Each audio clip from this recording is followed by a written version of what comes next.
सकाना फुगू ने बेंचमार्क में cloud fable 5 को पीछे छोड़ दिया है। तो आज हम इस नए एआई का यूज करके एक full stack inventory management system बनाएंगे। डाटाबेस के लिए गूगल शीट का यूज करेंगे, कुछ भी डाउनलोड करने की जरूरत नहीं। सकाना फुगू का सीक्रेट ये है कि ये आपके प्रॉम्प्ट को सब टास्क में तोड़कर GPT 5.5, क्लाउड ओपस और जेमिनी जैसे मॉडल से सॉल्व करवाता है और एक परफेक्ट रिजल्ट देता है। तो चलिए इस एआई मैजिक को टेस्ट करते हैं। Let's build.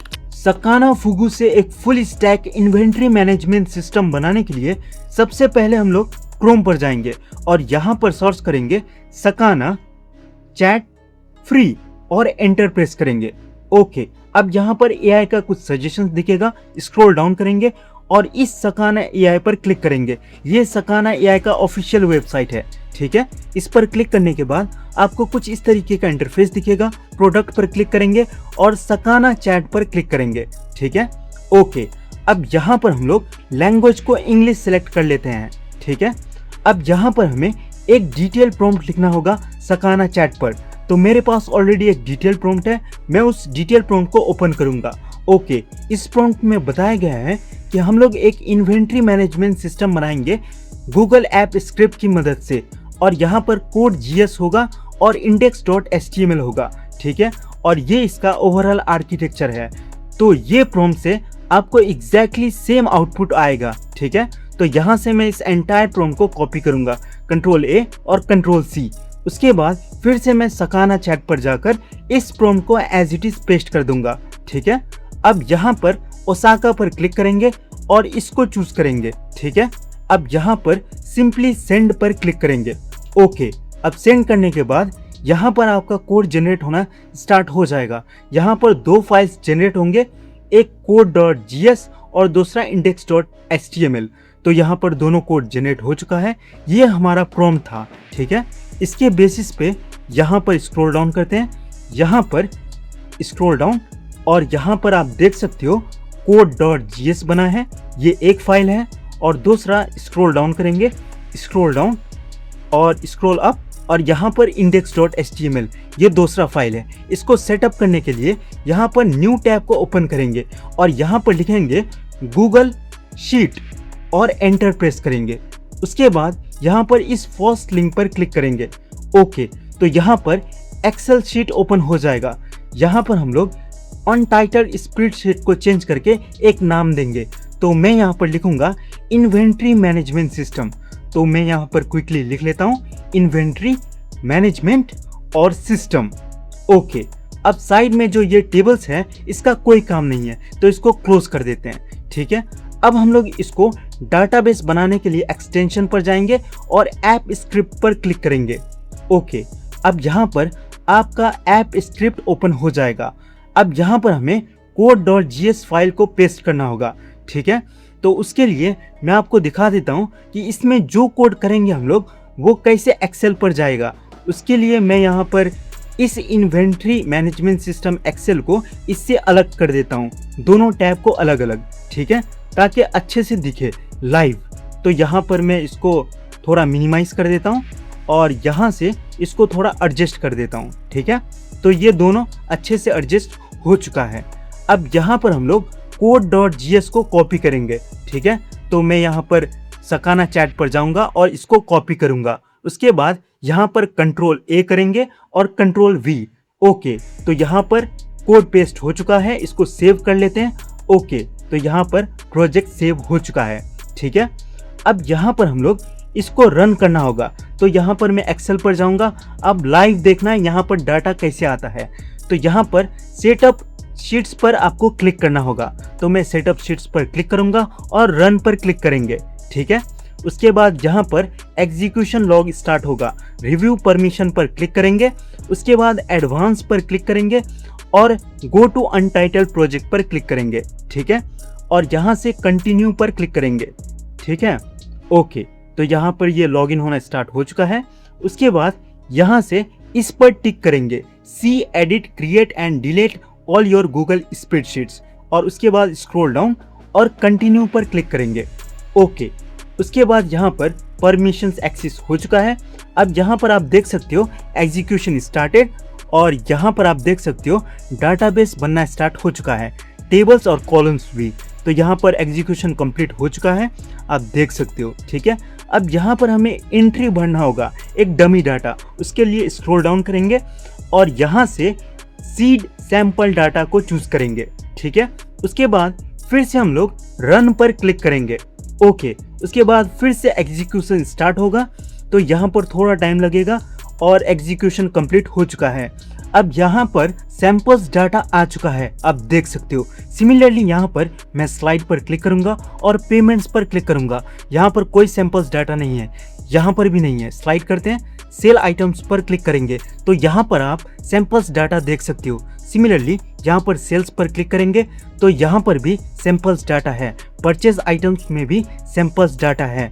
परफेक्ट। उसके बाद परचेज पर क्लिक करेंगे, यहाँ पर भी डाटा है। अब हम लोग यहाँ पर index.html को क्रिएट करेंगे इसको शो करने के लिए। तो प्लस आइकन पर क्लिक करेंगे और HTML पर क्लिक करेंगे और यहाँ पर लिखेंगे इंडेक्स। ठीक है, आई कैपिटल होना चाहिए। ओके, अब यहाँ पर हम लोग सकाना AI पर जाएंगे और वहाँ से HTML कोड को कॉपी करेंगे। तो यहाँ पर हम लोग यहाँ से स्क्रॉल डाउन करेंगे, scroll down. Okay, scroll down करते हैं। अब यहाँ पर स्क्रॉल अप कर लेते हैं थोड़ा। उसके बाद यहाँ पर आप देख सकते हो index.html को कॉपी करेंगे। उसके बाद यहाँ पर कंट्रोल A और कंट्रोल V। उसके बाद इसको यहाँ से सेव कर देंगे। ठीक है, सेव करने के बाद यहाँ पर आप देख सकते हो सेविंग प्रोजेक्ट आ चुका है। अब हमारा काम हो चुका है। अब यहाँ पर डिप्लॉय पर क्लिक करेंगे। ठीक है, उसके बाद न्यू डिप्लॉयमेंट पर क्लिक करेंगे। ठीक है, ओके। उसके बाद यहाँ पर आपको कुछ इस तरीके का पॉपअप दिखेगा। सेटिंग्स पर क्लिक करेंगे और वेब ऐप को चूज करेंगे। उसके बाद यहाँ पर एज इट इज रहेगा, ओनली माई सेल्फ को एनीवन कर देंगे। ठीक है, और डिप्लॉय पर क्लिक करेंगे। ओके, तो यहाँ पर आपका जो HTML है वो डिप्लॉय हो चुका है। इस URL पर क्लिक करेंगे। ओके, तो यहाँ पर आप देख सकते हो थोड़ा टाइम लगेगा और यहाँ पर हमारा वेबसाइट जो है वो ऑनलाइन भी होस्ट हो चुका है और डाटाबेस से भी कनेक्ट हो चुका है। ठीक है, इसको हम लोग साइन इन कर सकते हैं। तो मैं आपको दिखा देता हूँ इसमें कौन सा यूज़र नेम और पासवर्ड लगेगा, मतलब कि कौन सा ईमेल और पासवर्ड। तो मैं यूज़र्स पर क्लिक करूँगा तो यहाँ पर ये जो ईमेल आपको दिख रहा है, ये ईमेल और पासवर्ड के लिए यहाँ स्लाइड करते हैं और admin123 पासवर्ड, ये इन्वेंट्री मैनेजमेंट सिस्टम का पासवर्ड है जो कि हम लोग यहाँ पर यूज़ करेंगे। साइन इन पर क्लिक करेंगे। ओके, तो यहाँ पर आप देख सकते हो हम लोग सक्सेसफुली लॉगिन हो चुके हैं। तो ये हमारा इन्वेंट्री मैनेजमेंट सिस्टम है। आप देख सकते हो इसका UI डिज़ाइन कितना बेहतरीन है। यहाँ पर जो हमने पाई चार्ट और ग्राफ यूज़ किया है वो एक्सेल के डाटा से बनाया गया है। तो यहाँ पर आप देख सकते हो जो भी डाटा एक्सेल में है उसी के हिसाब से पाई चार्ट और ग्राफ बना हुआ है। इस डाटा को हम लोग एडिट और डिलीट भी कर सकते हैं। ठीक है, एडमिन पैनल से इसको यहाँ से मैक्सिमाइज करेंगे। उसके बाद यहाँ से स्क्रॉल अप कर लेते हैं, स्क्रॉल अप। तो यहाँ पर आप देख सकते हो ये इसका प्रॉपर UI डिज़ाइन है। इसको हम लोग को एक बार रिफ्रेश करना होगा। ठीक है, तो मैं यहाँ पर रिफ्रेश पर क्लिक करूँगा।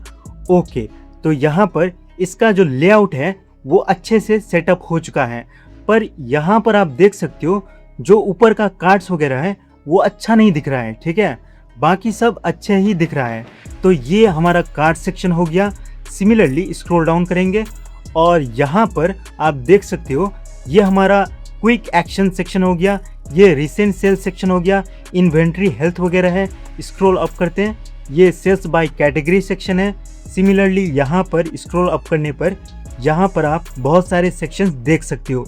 इसको हम लोग और अच्छा बनाएंगे। ठीक है, तो मैंने ऑलरेडी AI से पूछ के इसका UI डिज़ाइन को और बेहतर कर लिया है।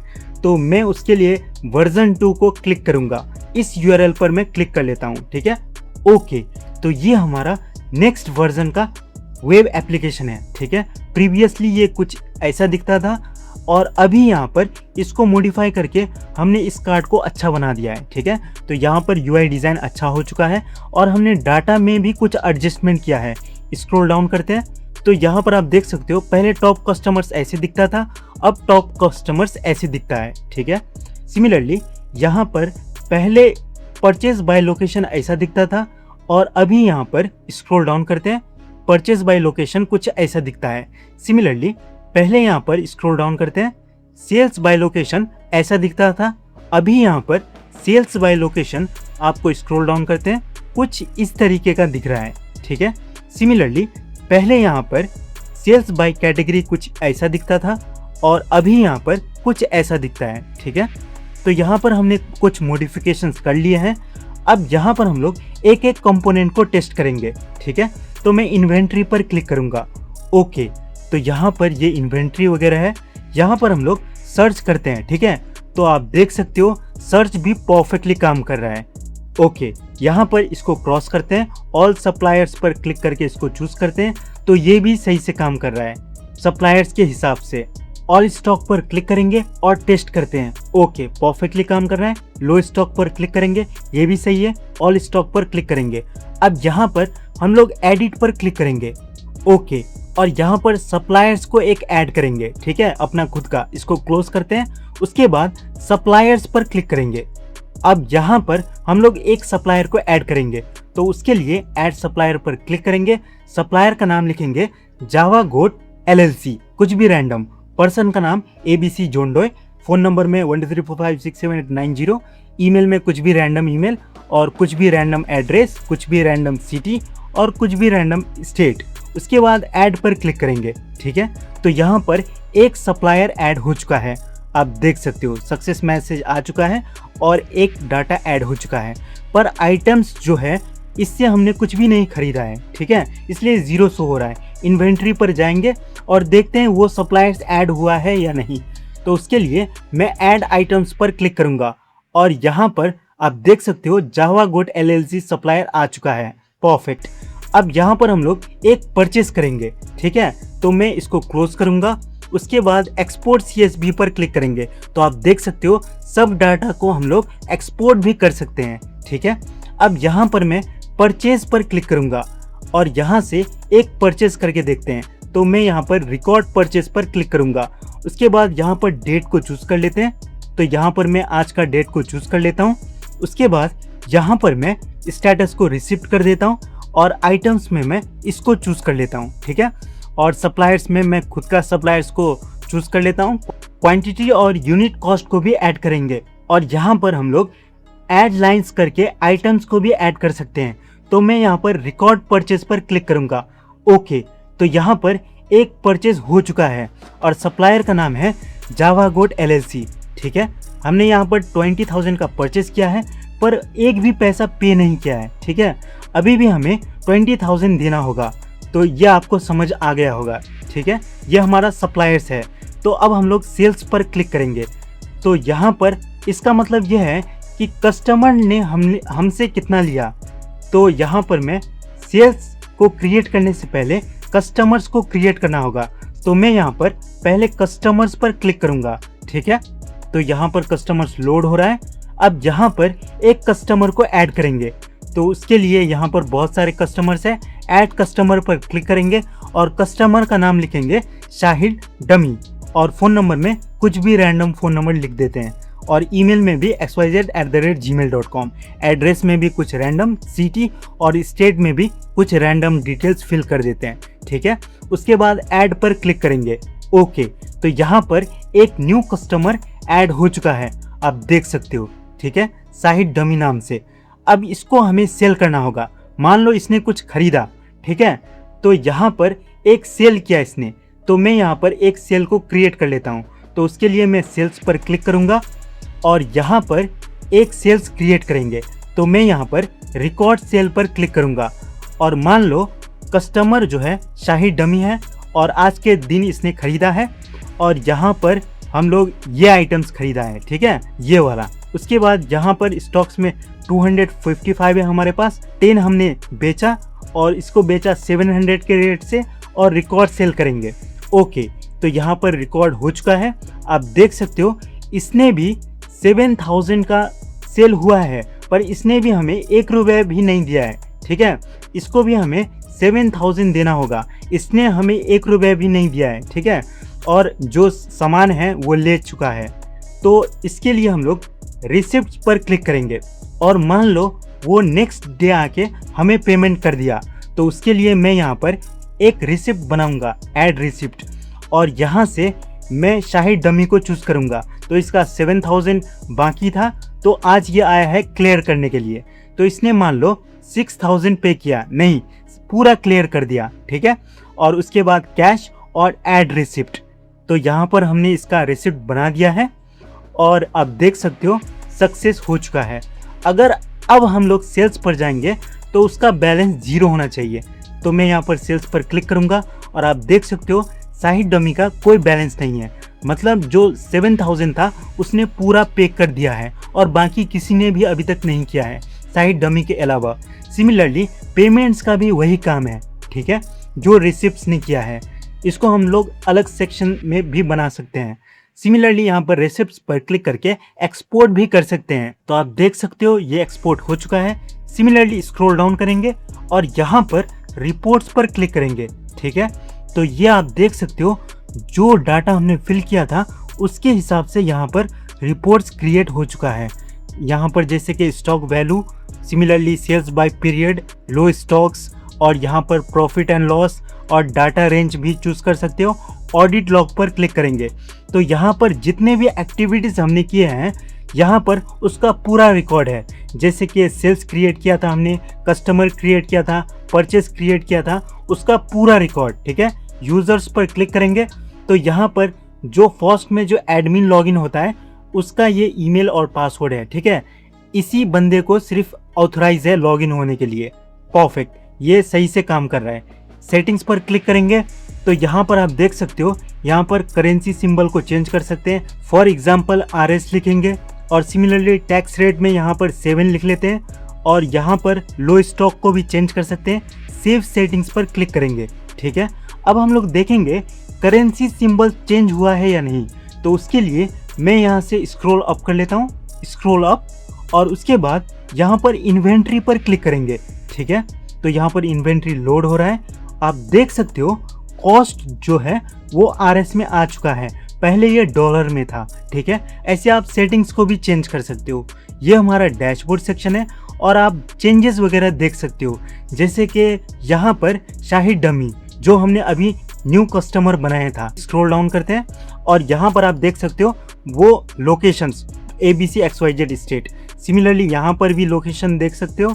सिमिलरली यहाँ पर शाहिद डमी का नाम देख सकते हो। सिमिलरली यहाँ पर हम लोग और भी डिटेल्स को ऐड कर सकते हैं। तो यहाँ से भी हम लोग क्विक एक्सेस कर सकते हैं, ठीक है। तो ये भी सही से काम कर रहा है। अब हम लोग यहाँ पर डैशबोर्ड पर जाते हैं, इसको रिफ्रेश भी कर सकते हैं, ठीक है।